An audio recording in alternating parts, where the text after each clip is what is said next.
بسم اللہ الرحمن الرحیم۔ امام کشیری علیہ رحمہ اپنے رسالہ کشیریہ میں اس واقعے کو تحریر فرماتے ہیں کہ یعقوب بن لیث جو کہ وقت کا بادشاہ تھا،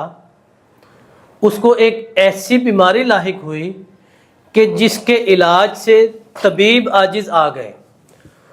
اس کے کچھ ساتھیوں نے اس کو ایک مشورہ دیا کہ آپ کی رعایا میں ایک ایسا اللہ کا نیک بندہ جس کا نام عبداللہ بن سہل ہے وہ موجود ہے، اگر آپ اس سے دعا کروائیں تو اس کی دعا کی برکت سے اللہ تبارک و تعالی ضرور آپ کو شفا یاب فرمائے گا۔ لہذا اس نے حضرت سہل بن عبداللہ کو اپنے پاس بلایا اور کہنے لگا کہ آپ میرے حق میں دعا کیجئے کہ اللہ تبارک و تعالی مجھے شفا یاب فرمائے۔ لہذا آپ نے حضرت سہل بن عبداللہ نے اس بادشاہ سے فرمایا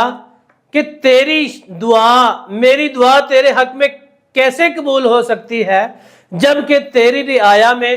ایسے لوگ بھی موجود ہیں جن پر تو نے ناحق ظلم کیا ہے۔ تیری رعایا میں، تیری اس مجلس میں ایسے لوگ بھی موجود ہیں جو کہ مظلوم ہیں۔ لہذا اس نے اپنے جتنے بھی مجرم تھے جن کو قید کر رکھا تھا ان سب کو اس نے چھوڑ دیا۔ پھر اس نے آپ سے عرض کی کہ اب آپ میرے لیے دعا کیجئے۔ حضرت سہل بن عبداللہ رحمت اللہ تعالی علیہ نے اس بادشاہ یعقوب بن لیث کے لیے اللہ تبارک و تعالیٰ کی بارگاہ میں دعا کی کہ اے اللہ، جس طرح تو نے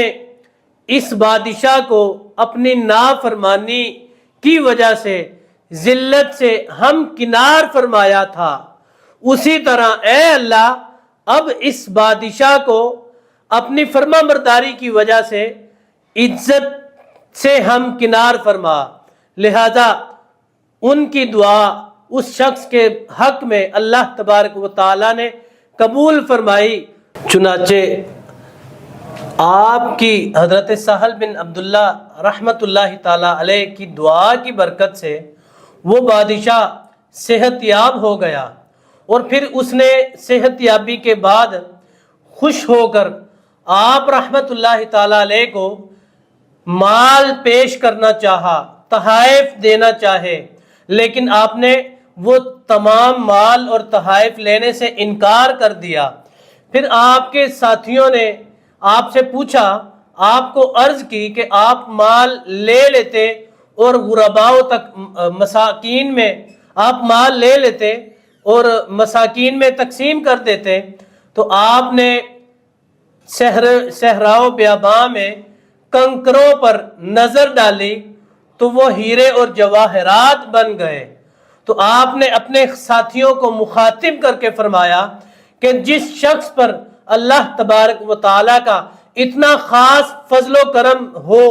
تو وہ دنیا دار بادشاہوں کے مال کی کیسے پرواہ کر سکتا ہے۔